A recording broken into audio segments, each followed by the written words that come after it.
Put that box down! You're fired! Then tell them why 36 hospitals are calling. Grant, the phones won't stop.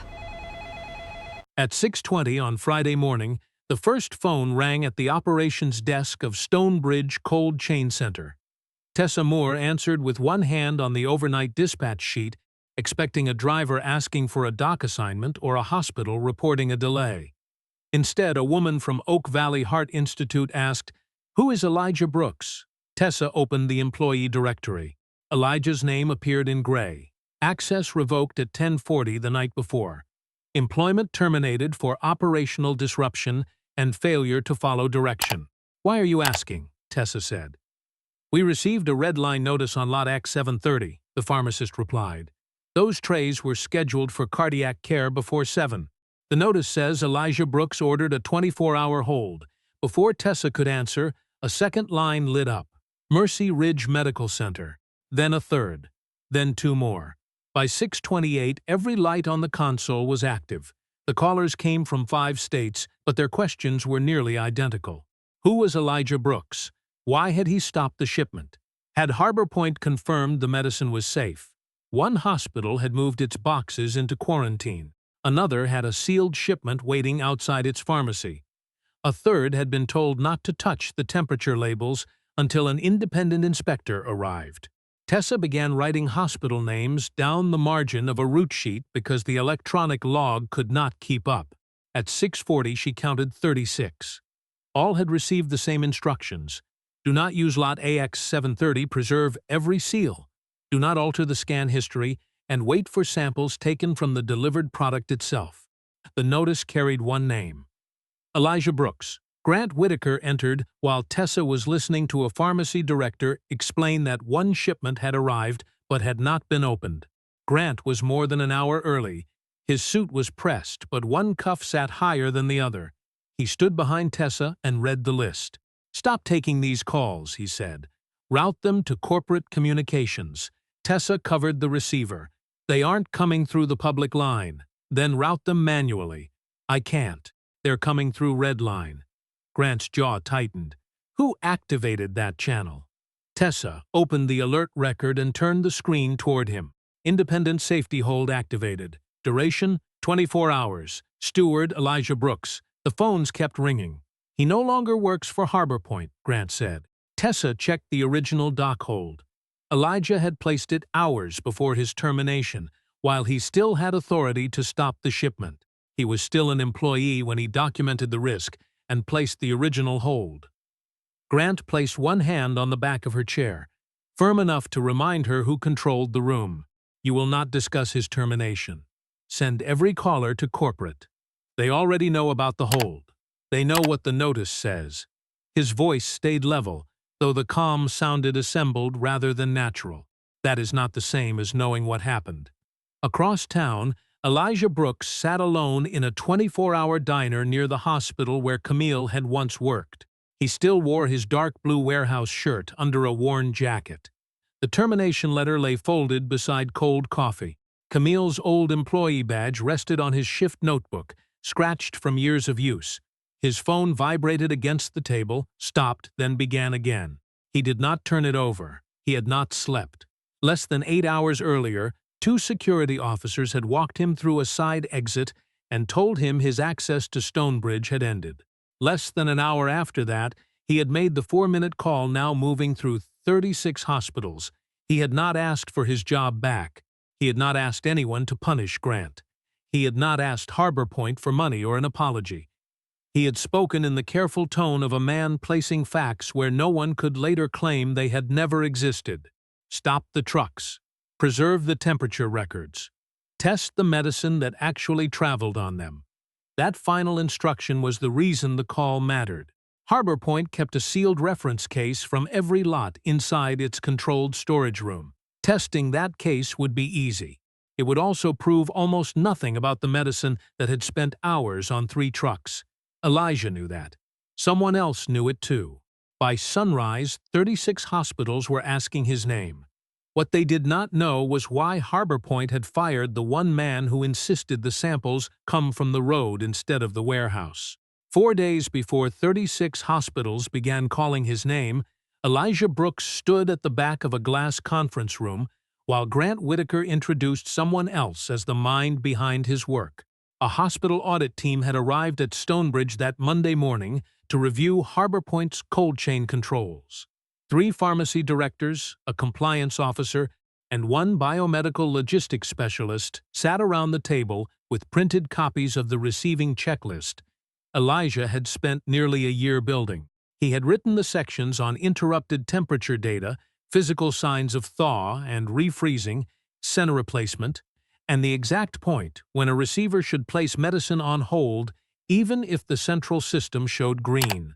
His name did not appear on the cover. Grant had removed employee names before sending the document to corporate, calling it a matter of standard formatting. "I'd like you to meet Evan Ross," Grant said, resting one hand on the back of Evan's chair. "He's our quality leadership specialist and one of the people shaping the next generation of controls here at Stonebridge." Evan looked toward Elijah. The glance lasted less than a second, but it carried enough discomfort to show he knew what had just happened. Elijah remained near the wall with a yellow legal pad in one hand. He had been told to attend in case the auditors had operational questions. He had not been given a seat at the table. A pharmacy director from Kentucky turned to the section on temperature indicators. "This part is strong," she said. "Who developed the hold criteria when electronic records conflict with the condition of the shipment?" Grant answered before Evan could speak. Evan's team refined it. Evan shifted in his chair. His fingers tightened around his pen. Elijah saw the small movement and looked back down at his notes. The auditor continued. "What if the carrier record says compliant, but the gel packs show partial thaw?" Elijah raised his head. "Then the shipment should not be released until the physical evidence and the electronic record can be reconciled by someone outside the delivery chain." The room turned toward him. Elijah stepped forward just enough to point at the relevant line on the checklist. "A green screen only confirms the system received an approved record. It does not prove the record describes what happened inside the trailer." Grant's smile narrowed. "Let's keep the discussion at the executive level," he said. The sentence sounded polite. That made it harder to challenge. Elijah lowered his hand. No one asked why the man who had answered the question was standing against the wall. The meeting moved on. After the auditors left, Evan found Elijah near the vending machines outside the training room. "I should have corrected him," Evan said. He spoke quietly, as though Grant might still be close enough to hear. "That checklist was yours. Everyone here knows it." Elijah studied him for a moment. Evan looked embarrassed, not proud. That mattered, but it did not erase the room they had just left. "You did not take my work," Elijah said. "You accepted the room they gave you." Evan looked down. "That doesn't make it right." "No," Elijah said. "It makes it easy." They walked toward the employee entrance together that evening. Evan tapped his badge against the reader. The security guard glanced at the green light and waved him through. Elijah stepped forward next. The reader flashed green again, but the guard held up one hand. "Stop there." Elijah stopped. "Take the badge off the lanyard." Elijah removed it and passed it over. The guard compared the photograph with Elijah's face, then looked at the dark blue warehouse shirt under his jacket. "This picture doesn't look like you." "It was taken for the leadership program 2 years ago," Elijah said. "I was wearing a suit." "Employer number?" Elijah gave it. The guard typed slowly, checked the screen, then looked at him again. Evan had already crossed the lobby. He turned back. "He's the night receiving lead," he said. "He's been here 8 years. The guard returned the badge without apology. "You can go." Elijah clipped it back onto his shirt and checked the time. His shift started in 6 minutes. He did not argue, because 7 receiving bays were about to open, and the medicine arriving through them mattered more than the satisfaction of forcing an apology from a man who had already decided what he saw. In the locker room, Elijah opened locker 28 and reached behind a folded jacket. His fingers found the small metal card that had belonged to Camille. The edges were worn smooth. One sentence had been engraved across the front. "The person closest to the risk must have the power to stop it." He held it for a moment, then placed it in the chest pocket of his warehouse shirt. 2 nights later, At 10:05 on Wednesday, a refrigerated truck from Northline Biopharma backed into Dock 6. 7 pallets of Avarex C, valued at approximately $2.5 million, rolled through the bay doors under bright white lights. The 7 master pallets contained 36 hospital orders already assigned across 3 regional delivery routes. Elijah scanned the shipment. The central system returned a green banner, approved vendor, temperature compliant, release permitted. The driver reached for the electronic signature pad. Elijah did not sign. He was looking at a thin layer of fog trapped inside the plastic wrap around the first pallet. Condensation formed along the lower corners, then gathered into small clear beads. A shipment kept within a stable cold chain should not have looked like that. Elijah placed the scanner on the pallet and leaned closer. The system said the medicine had remained cold. The plastic suggested it had warmed, then cooled again. One of them was wrong. Elijah did not say the medicine was damaged. He did not say Northline had falsified anything. He only refused to let a green screen answer questions the shipment itself had raised. He pulled a flashlight from the receiving cart and examined the first pallet under the bay lights. Each pallet carried a narrow temperature strip designed to change color after prolonged exposure above the approved range. On a properly handled shipment, the strip should remain almost clear. 6 of the 7 had turned a pale violet. The color was faint enough for someone in a hurry to miss, but Elijah had seen it before. Years earlier, during a summer transport failure in Virginia, the same shade had appeared after a refrigerated trailer lost power and was cooled again before delivery. The boxes had felt cold when they arrived. The medicine had still been rejected. Elijah moved to the second pallet and pressed one finger against a gel pack beneath the outer wrap.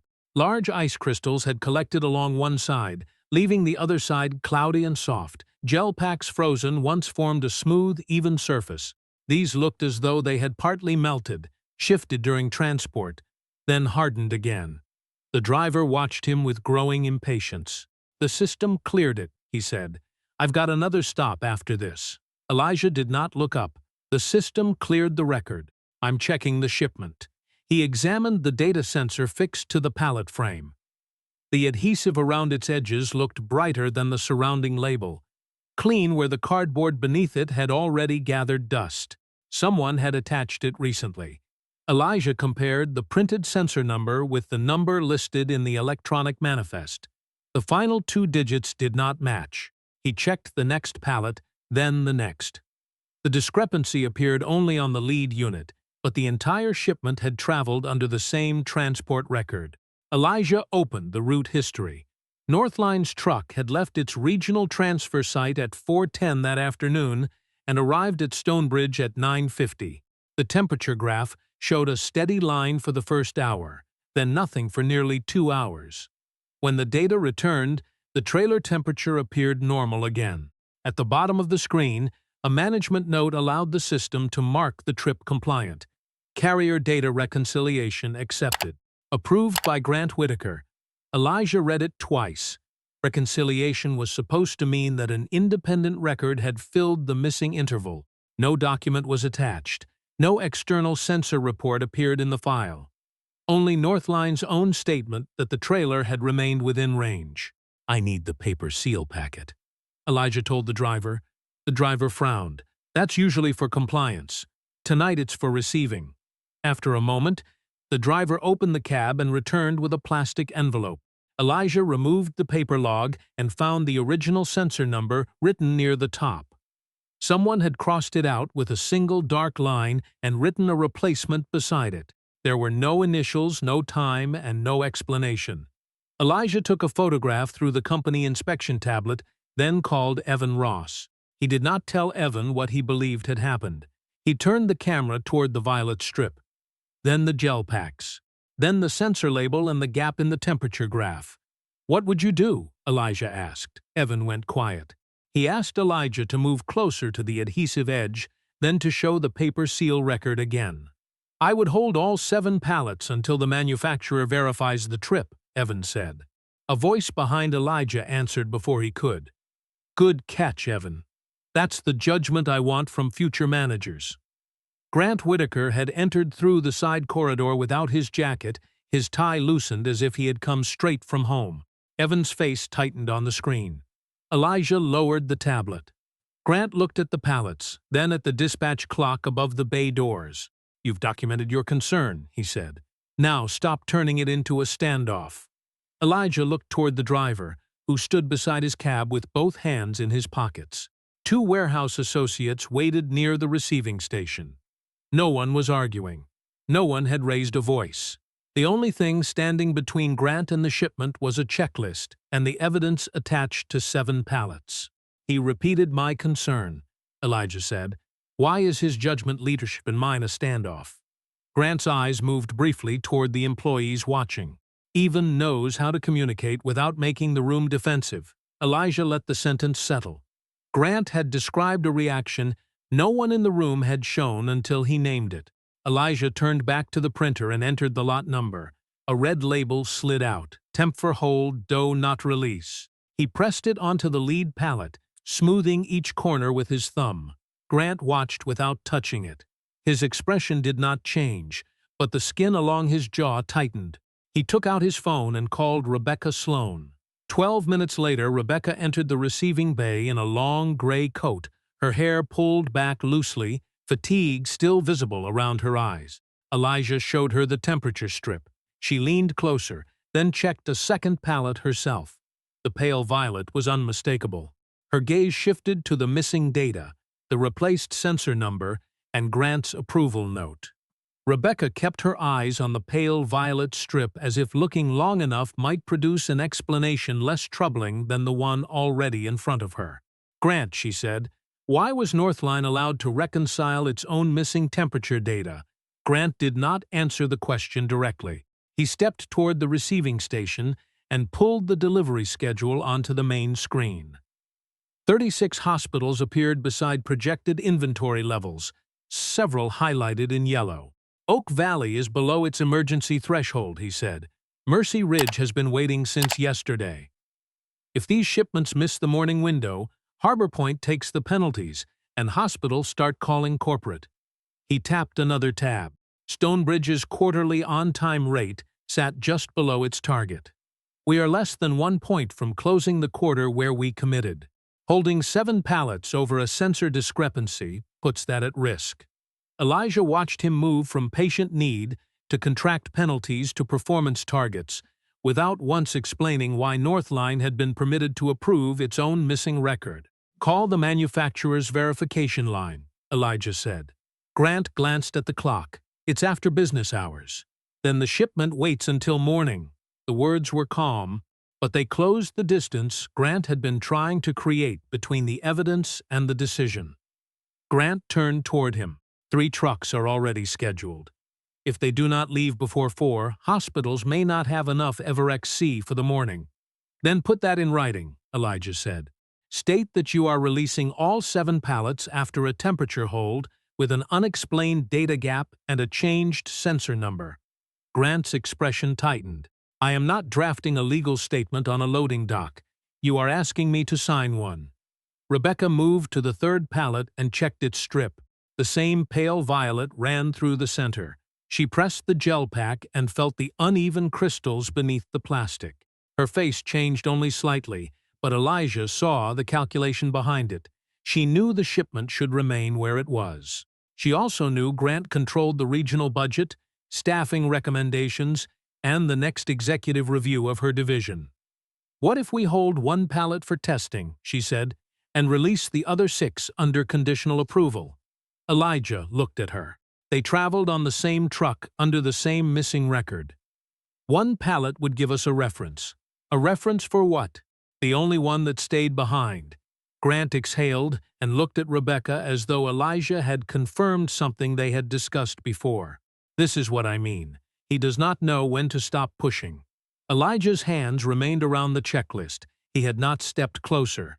He had not raised his voice. A security camera above Dock 6 captured the space between them, more than 3 feet of polished concrete, wide enough for a pallet jack to pass. "Would you say the same thing if Evan were standing here?" Elijah asked. Grant's eyes shifted toward the tablet, where Evan's video call had already ended. Evan understands how he is perceived. Elijah waited. The warehouse seemed to narrow around the silence. And how am I perceived? Grant looked toward Rebecca, then toward the two associates near the receiving station. He chose his words carefully. You are physically imposing. When you challenge people, it lands differently. Rebecca lifted her eyes. For a moment, she looked at Elijah as if seeing the scene from outside herself. A black man standing still beside a medicine he had been trained to protect, described as threatening because he refused to make the decision easier. She said nothing. Grant handed her the tablet. The conditional release form was already open. Rebecca read it twice. Her thumb hovered over the signature box. Elijah saw fear pass through her face, quiet and controlled, then disappear beneath professional stillness. She signed. Grant turned the tablet toward Elijah. Receiving acknowledgement. Elijah did not touch it.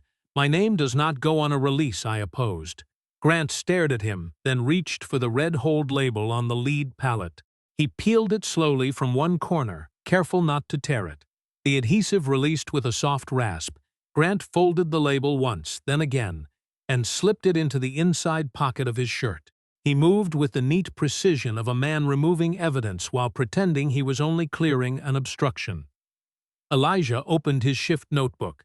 He wrote the identification numbers of all 3 trucks, their scheduled departure times, Lot AX 730, Grant's approval, Rebecca's signature, the missing temperature interval, the changed sensor number, and the removal of the hold label. He wrote without commentary.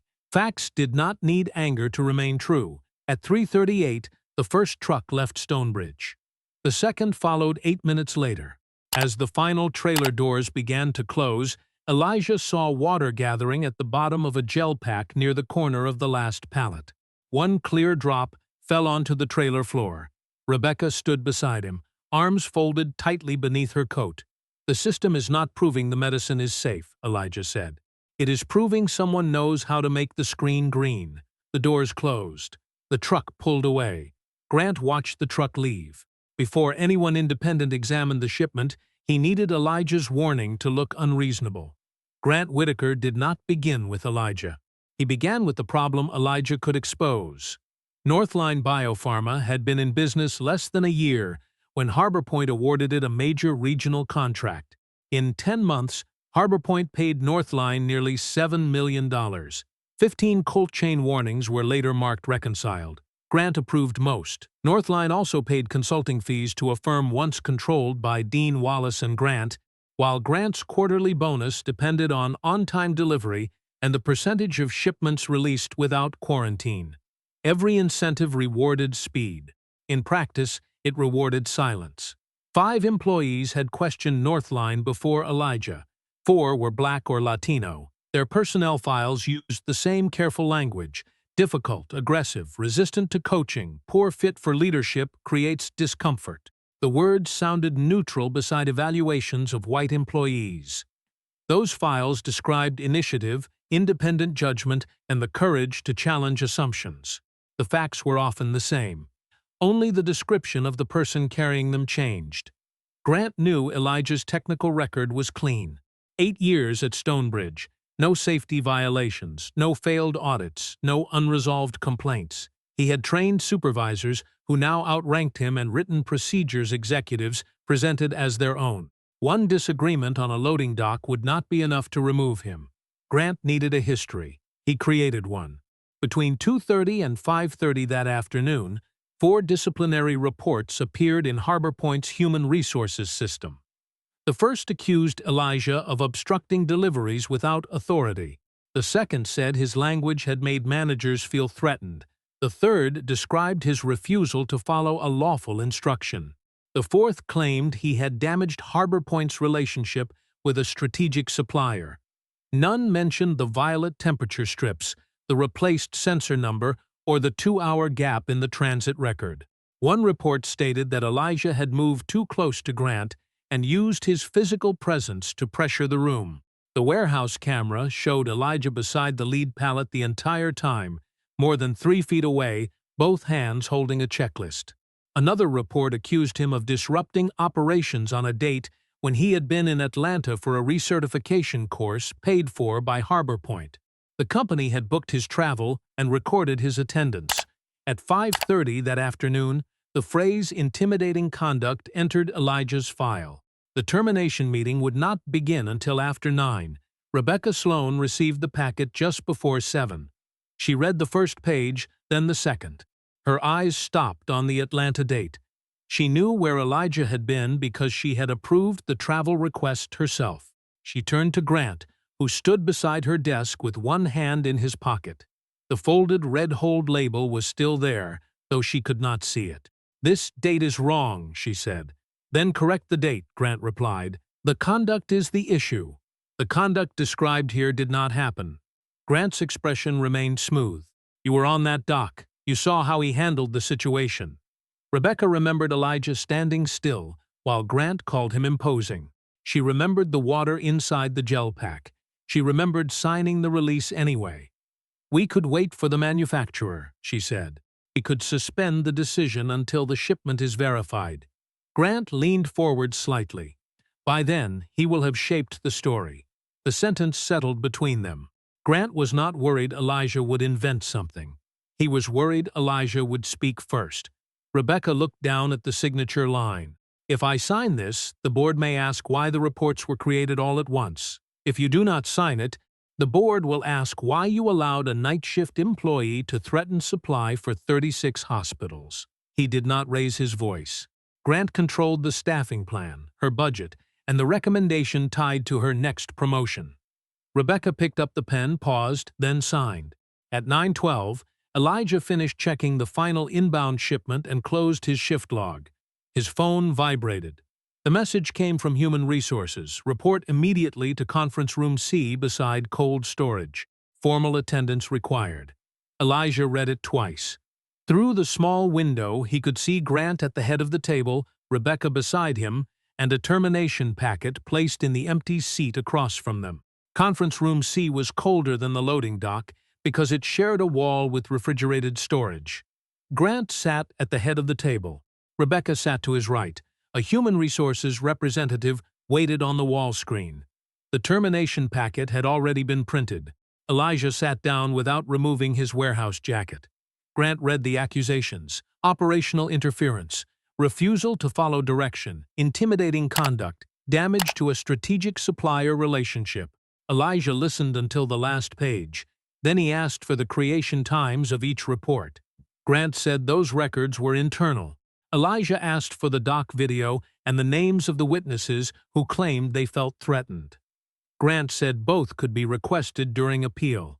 Elijah asked why the temperature hold had been removed and what evidence proved the replacement sensor had worked through the missing interval. "This meeting is not about the shipment," Grant said. "It is about your conduct." Elijah placed one finger on the second report. "This says I disrupted operations here on a day Harbor Point sent me to Atlanta for recertification." Rebecca looked at the page. She knew the date. Grant did not. "You may challenge the documentation after the decision takes effect." Elijah turned to Rebecca. "Did you see the temperature strip?" She kept her gaze down. "Did you see the sensor number changed?" Her fingers pressed together, but she said nothing. Grant leaned back. "This is exactly the behavior we documented. You make every conversation feel like an accusation." Elijah's voice remained even. "A question feels like an accusation when the answer has already been hidden." Grant seemed almost relieved to reach the part he had rehearsed. "The hospitals do not know you," he said. "They know Harbor Point. People trust authority they recognize. You have never understood that." Elijah let the sentence settle. "Or I have never looked like the authority you recognize." Grant said nothing. Rebecca closed her eyes for one brief second. Elijah asked one final question. "Have the trucks reached the hospitals?" Grant gathered the papers. "That is no longer your responsibility." The decision took effect at 10:40 p.m. Two security officers met Elijah outside the room. Neither touched him. Marcus Bell, who had worked beside him for years, walked half a step behind and avoided his eyes. At locker 28, Elijah took Camille's old badge, the engraved metal card, his shift notebook, and a challenge coin from his former medical logistics unit. He left the scanner, vest, radio, and everything else that belonged to Harbor Point. The side door closed behind him with a soft click. Elijah drove to the 24-hour diner near Camille's former hospital and sat with the termination letter beside his coffee. Then he called Diane Mercer. She answered after 2 rings. "Do you have reasonable evidence of a cold chain risk?" "Yes." "Did someone with authority remove the hold before independent verification?" "Yes." "Were you retaliated against before the concern was reviewed?" Elijah looked at the termination page. "Yes." Diane explained that Redline was controlled by the Patient Safety Committee through an external trustee channel, not by Harbor Point operations. As the attorney authorized to authenticate steward requests, she could submit Elijah's evidence even though his company access had been revoked.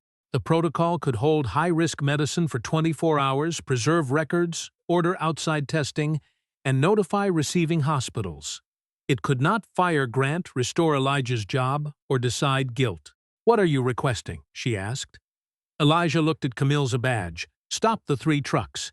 Test samples from the trucks, not the warehouse retention case." The call lasted 4 minutes. 2 trucks were stopped at hospital receiving bays. The 3rd had arrived, but its pallets remained sealed. 36 hospitals received the alert. Harbor Point's data was copied to a protected server. Grant's override permissions were locked. The sensors, warehouse video, and release history were placed under preservation order. An independent laboratory was assigned to collect samples from the delivered pallets. Elijah ended the call and turned his phone face down.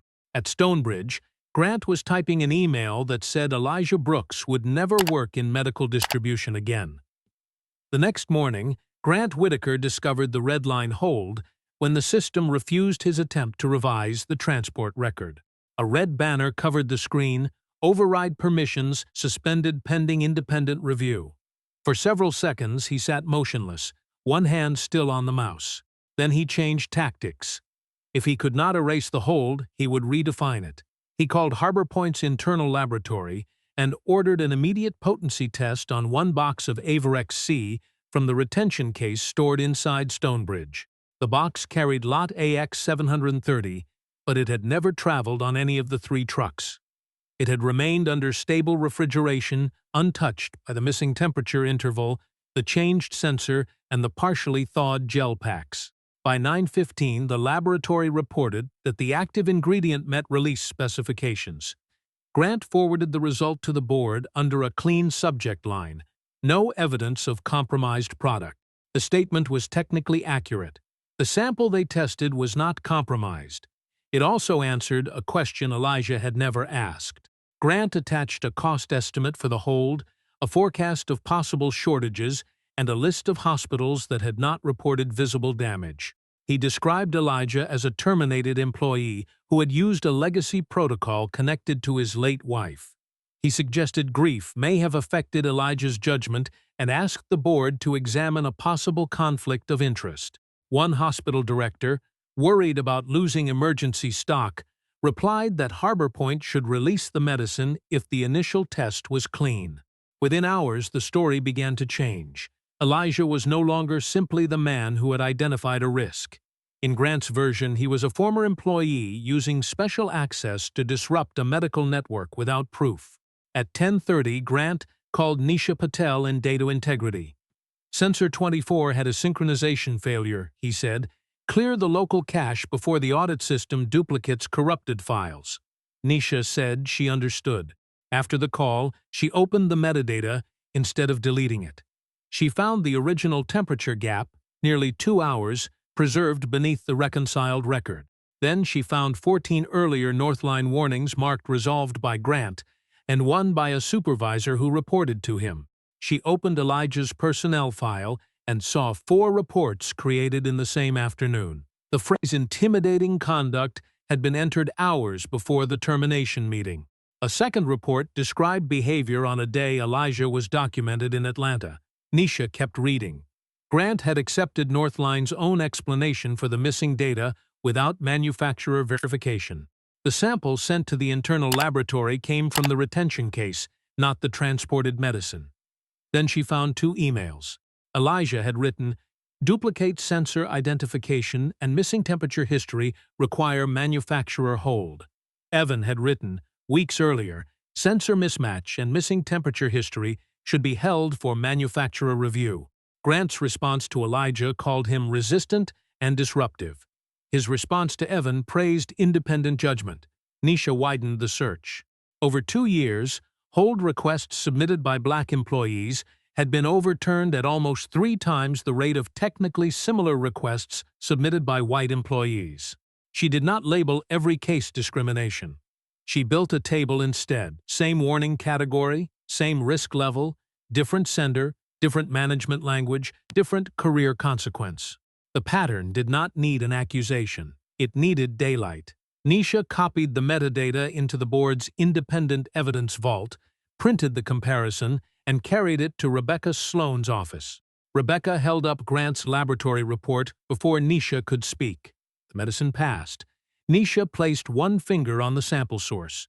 They tested medicine that never rode on the trucks. Rebecca read the line twice. The confidence left her face slowly, as though the document had become heavier in her hands. Nisha set the personnel comparison beside it. "I do not need you to tell me whether you meant harm," she said. "I need you to decide what you will do now that you know how the report was built." Rebecca closed the door, called the board's outside counsel, and began with her own signature on the release order. Redline also opened Northline's payment, audit, and approval records to outside counsel, allowing the legal team to review the transactions before Monday's hearing. That afternoon, Grant received an invitation to a special meeting at Harbor Point headquarters in Cincinnati. He read it, opened the clean laboratory result again, and smiled. He still believed the right report could make every other fact look irrelevant. The special hearing began at 10:20 Monday morning on the 12th floor of Harbor Point's headquarters in Cincinnati. 10 board members sat around the long walnut table. Dr. Lorraine Avery occupied the chair at the far end, with Diane Mercer and outside counsel beside her. An observer from the Ohio Board of Pharmacy notified automatically when Redline placed a hospital-bound drug lot on hold, sat near the windows taking notes. Rebecca Sloan and Nisha Patel were seated across from 3 transport sensors sealed in clear evidence bags. Beside them lay the folded red temperature hold label Grant had removed from the pallet and a printed list of 36 hospitals. Evan Ross waited on a video screen mounted to the wall. Elijah wore a dark blazer over the same blue warehouse shirt he had worn when security walked him out of Stonebridge. He had considered changing it. Then he decided the room needed to see exactly who Grant had believed was too small to matter. Grant entered at 9:58, carrying a leather folder and the confidence of a man who believed he had brought the only result that counted. He stopped when he saw Elijah seated beside Dr. Avery. "Why is a terminated employee sitting with the committee?" he asked. Dr. Avery did not look down at her notes. "Mr. Brooks is here as the steward who requested a temporary review. His decision is also under examination." The answer pleased Grant more than it should have. Elijah had not been invited as a hero. If the transported medicine tested clean, the Redline hold could be judged excessive, costly, and personally motivated. Grant presented first. He described falling hospital inventories, delayed deliveries, emergency replacement costs, and the damage caused when a distribution network stopped without verified product failure. Then he placed the internal laboratory report on the screen. Avrex C-Lot AX730 had met potency specifications. "We have no evidence of compromised product," he said. "What we have is a former employee who activated a protocol created by his late wife after being disciplined for refusing direction." 2 board members looked toward Elijah. One asked whether he understood the shortages his decision might cause. Another asked why the authority had passed to him without disclosure to company leadership. Elijah did not defend Camille's memory or describe the humiliation of being escorted out. He looked at the laboratory report. Where was the sample taken from? Grant answered, "The Stonebridge retention case." "Did that case travel on any of the 3 trucks?" Grant paused. "No, but it came from the same lot." Elijah nodded once. "Then it proves the warehouse sample was stored correctly. It proves nothing about the medicine we stopped." The room shifted. Not dramatically, but enough for Grant to tighten his grip on the folder. Nisha displayed the missing temperature interval, the replacement sensor number, 15 earlier, Northline reconciliations, and Grant's request to clear the local cache. She then showed that 4 reports about Elijah had been created before the termination meeting, including one contradicted by Harbor Point's own travel records. Finally, she placed Elijah's warning beside Evans' nearly identical recommendation. Grant had called one resistant and praised the other for independent judgment. Evans' face appeared larger on the screen. He took a breath before speaking. "I was praised for repeating the same concern. I did not explain it better. Management was more comfortable hearing it from me." Grant dismissed the statement as loyalty between coworkers. Dr. Avery turned to him. "What specific conduct made Mr. Brooks intimidating?" Grant said it reflected the combined perception of management. "Which words did he use?" Dr. Avery asked. Grant could not identify them. "Which gesture?" He offered none. "How close did he stand?" Grant said he did not recall. The doc video answered for him. Elijah remained beside the pallet, more than 3 feet away, holding a checklist. He never raised his voice, blocked a path, or stepped toward anyone. Rebecca spoke next. Her hands remained folded, but her thumbs pressed together until the skin turned pale. She admitted seeing the violet indicator, the altered sensor number, and the melted gel pack. She also repeated Grant's description of Elijah as physically imposing. "And you still signed the release?" Dr. Avery asked. "Yes," Rebecca said. "I was afraid of losing my position." Grant turned toward the board. Then the release was her decision. Rebecca looked at him without anger. What remained on her face was harder to dismiss, shame that had finally become useful. "I signed the paper," she said. "He built the fear that made the signature possible. I am responsible for my choice. He is responsible for what he asked me to hide." At 11:26, Dr. Avery called a recess. The independent laboratory had not delivered its final results. Grant still had one path out. If the samples from the trucks passed, Elijah might be right about procedure and wrong about the danger. Then Dr. Avery's phone lit up on the table. The caller ID showed the name of the independent laboratory. Avery answered the call and placed it on speaker. The laboratory director confirmed that sealed samples had been collected from all 3 trucks under chain of custody supervision. No one moved while she read the findings. The medicine had not become toxic. Most samples still contained usable active ingredient, but several fell below the manufacturer's release standard, and the variation between boxes was too wide to guarantee reliable performance. The laboratory confirmed that the temperature indicators showed exposure outside the approved range long enough to compromise stability. Nisha's forensic review separately confirmed that the original sensor history had been replaced after the 2-hour gap. Lot AX730 could not be cleared for hospital use. Grant looked down at the table. For the first time that morning, he had no document ready. Dr. Avery asked whether the product might still work. The laboratory director answered carefully. Some doses might perform as intended, others might not. In emergency cardiac care, uncertainty itself was unacceptable. A pharmacist from Oak Valley Heart Institute joined by video. She explained that her team had planned to open the trays at 7 Friday morning. The red line alert had arrived shortly before midnight, hours before the trays were scheduled to be opened. "His hold gave us time to avoid using medicine whose performance could not be trusted," she said. Grant leaned forward. "I was never told the sensor record had been replaced. Outside counsel tied the laboratory findings to Harbor Point's records. Nearly $7 million paid to Northline, consulting fees linked to Grant and Dean Wallace, Grant's email ordering Northline to clean up the temperature narrative. 15 overridden warnings. The order to erase Nisha's local cache, video of the removed hold label, and disciplinary reports created before Elijah's termination meeting. Grant said the email referred to clearer documentation, not concealment. Dr. Avery asked why Evans' warning had been described as leadership while Elijah's was called intimidation. Grant answered that Elijah communicated differently. "You did not document his conduct," Dr. Avery said. "You documented your discomfort with the person delivering the facts." Elijah placed 2 evaluations beside each other. One described him as resistant, The other praised Evan as independent. "The evidence did not change when the speaker changed," Elijah said. "Only your description of the speaker changed."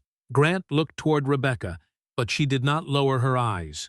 The board moved into closed vote. When they returned, Dr. Avery read the decision. Grant was suspended immediately. The financial records would be referred to investigators. Harbor Point would terminate its contract with Northline and audit every shipment tied to an override. Elijah's employment status would be restored pending final resolution. 2 security officers entered and stood behind Grant's chair. No one touched him. He was asked to surrender his badge and leave the building. Grant removed it slowly, as if the small card had become the only thing holding his position in place.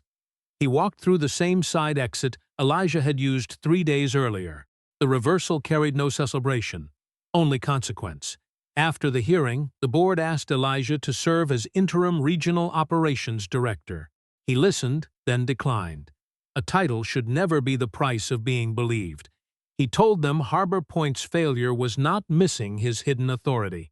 The failure was believing he deserved less respect when they thought he had none. 6 weeks after the hearing, Harbor Point rewrote the rules that had allowed Grant Whitaker to erase a warning with one signature. Any frontline employee could place medicine on temporary hold, but releasing it required separate approvals from quality and a safety specialist outside the direct chain of command. Terms such as aggressive, intimidating, and not a fit could not appear in personnel records without the exact statement, action, policy violation, witness, or camera evidence behind them. If 2 employees raised similar concerns but received different treatment, the case moved automatically to independent review. 5 employees pushed out after questioning Northline shipments were contacted. Their false reports were removed, lost wages and benefits restored, and each person could return, take another position, or accept compensation without entering the same workplace again. Rebecca Sloan remained under direct oversight. She received no promotion and no public praise. She met the 5 employees herself and listened as they described what her signatures had cost them. Some accepted her apology. Others did not. Harbor Point did not ask them to. Nisha Patel became Director of Supply Chain Data Integrity, with authority to preserve records before operations could alter them. Evan Ross joined the review of the leadership program that had credited him for Elijah's work. At the first meeting, he placed Elijah's name on the cold chain checklist and said the document had never belonged to his team. Elijah accepted a new position, Chief Independent Safety Steward. He reported directly to the Patient Safety Committee. The title gave him no control over bonuses or delivery targets. It gave him the power to protect a question until evidence arrived. 6 months later, Harbor Point opened the Camille Brooks Frontline Safety Room at Stonebridge. Inside a glass case sat the replacement sensor, the folded red hold label, Elijah's shift notebook, and Camille's engraved metal card. Elijah spoke briefly, naming the warehouse employees who preserved records and asked questions when silence would have been easier. Then the executives left, the cameras disappeared, and Stonebridge returned to work. The real test came on a Tuesday night. Alicia Monroe, a new black receiving specialist, was checking refrigerated clotting medications when the central system gave her a green release notice. She compared the sensor seal with the carrier manifest and noticed it had been fixed higher than the placement shown in the pickup photograph. The medicine felt cold. The data appeared complete. Nothing proved the shipment was unsafe. Alicia placed it on hold anyway. Her supervisor reviewed the mismatch and thanked her. No one asked whether she was overreacting. No one mentioned the delivery target. No one described her caution as attitude. Quality confirmed the discrepancy. An outside specialist joined the review, and the carrier admitted attaching the wrong sensor after cleaning the trailer. Testing showed the medicine remained within specification. The shipment was repacked, documented, and released the next morning. Alicia found Elijah near the safety room afterward. He wore a dark blazer over the same blue warehouse shirt from the hearing. "What if I had been wrong?" she asked. Elijah looked through the open doorway at the sensor records waiting for review. "You were not asked to predict the answer," he said. You were asked to protect the question until the evidence arrived. Alicia nodded and returned to the dock. Behind Elijah, the safety room door remained open. Elijah had once needed a hidden protocol, a 4-minute call, and 36 hospitals to make one company listen. Alicia needed only the evidence in her hands, because the system had finally learned that respect should come before recognition. If Elijah's stand stayed with you, like this video and subscribe for more stories that matter. Which moment hit you hardest, and where are you watching from? Tell us in the comments.